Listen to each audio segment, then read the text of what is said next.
In the beginning, it was a dream of connection, a digital town square where we could share our lives, our thoughts, our joys, a place to find old friends and make new ones, to bridge distances and dissolve borders. We were promised a more open and connected world, but somewhere along the way, the architecture of this digital world began to change. The town square was quietly redesigned, not by us, but for us, by unseen forces working tirelessly in the background. We weren't just users anymore. We were data points in the largest social experiment in human history. This story isn't about the promise of connection. It's about what happens when that promise is engineered for profit. It's about the invisible hand that guides your thumb as you scroll, the silent architect of your digital reality, the algorithm. Behind every feed, every recommendation, every notification, lies a complex system of code. Its primary goal isn't to connect you, or to inform you, or even to entertain you. Its primary goal is to capture one thing, your attention. Because in the digital economy, your attention is the most valuable commodity. Every second you spend on a platform is a second that can be monetized. So how does it do it? The algorithm is a learning machine. It watches you. It learns what makes you pause, what makes you laugh, what makes you angry. It knows your curiosities, your insecurities, your deepest desires. It tracks every like, every share, every comment, every hesitant hover of your cursor. This isn't just data collection, it's behavioral analysis on a global scale.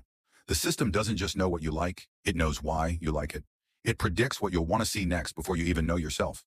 Think of it as a personalized filmmaker, crafting a reality just for you. It curates a constant stream of content, perfectly tailored to keep your eyes glued to the screen. It's a dopamine loop, a carefully designed cycle of reward and anticipation. You see something you like, you get a small hit of pleasure.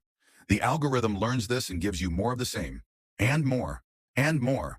It's a neurological hack, exploiting our brain's ancient reward pathways. This is how casual browsing turns into hours of endless scrolling. It's not a lack of willpower, it's a design that's working exactly as intended. It's digital addiction, engineered for engagement. But the impact goes far deeper than just lost time. The algorithm doesn't just give you what you want, it subtly shapes who you become. By constantly feeding you content that aligns with your existing beliefs, it constructs a digital echo chamber around you. Dissenting opinions and alternative perspectives are quietly filtered out, not through censorship, but through optimization. The system has learned that we engage more with content that confirms our biases, and so it shows us a world that reflects our own views back at us, making them seem more common, more correct than they actually are. Over time, this changes us. Our perspectives narrow. Our empathy for those outside our chamber diminishes. Nuance is lost, replaced by a black and white view of the world. We become more certain, more polarized, and less willing to engage in difficult conversations. The algorithm, in its quest for engagement, is fragmenting our shared reality. It pushes us toward the extremes, because outrage is a powerful driver of engagement. Anger, fear, and indignation are highly profitable emotions. They generate clicks, comments, and shares at a rate that calm, reasoned discussion simply can't match. We see this playing out in our society. The divisions seem deeper, the discourse more toxic. We wonder how we became so polarized, so unable to understand one another. We blame politicians, we blame the media, we blame each other. But we rarely look at the silent engine driving this division, the one that profits from our discord. The algorithm isn't partisan. It doesn't have a political agenda. Its only agenda is to keep you engaged, and it will amplify whatever content achieves that, regardless of its truth, its quality, or its impact on society. The emotional manipulation is subtle but constant. Have you ever opened an app feeling fine, only to close it minutes later feeling anxious, inadequate, or angry? You've just experienced emotional contagion, amplified by code. The algorithm can learn to identify your emotional state based on your behavior, and then feed you content that will either maintain or shift that state. If you're feeling down, it might show you content that makes you feel worse, because despair can be engaging. It might show you a curated stream of perfect lives, perfect bodies, and perfect relationships, fueling a cycle of social comparison that chips away at our self-esteem. This has devastating consequences for our mental health. Rates of anxiety, depression, and loneliness have been rising, especially among young people who have grown up inside these engineered realities. They are the first generation to have their social and emotional development shaped by algorithms optimized for profit. We've handed over the delicate task of identity formation to a system that views us not as people, but as patterns of data to be exploited. Think about the notifications. Each buzz and each ping is a carefully timed interruption designed to pull you back in. They create a sense of manufactured urgency, a fear of missing out. This constant state of alert keeps our nervous systems on edge, contributing to a collective state of anxiety and fractured attention. We're losing our ability to focus, to think deeply, to simply be present in our own lives, because a part of our brain is always waiting for the next digital stimulus. This isn't a distant dystopian future. It is our present. We live in a world where unseen code is actively shaping our thoughts, our feelings, our relationships, and our societies.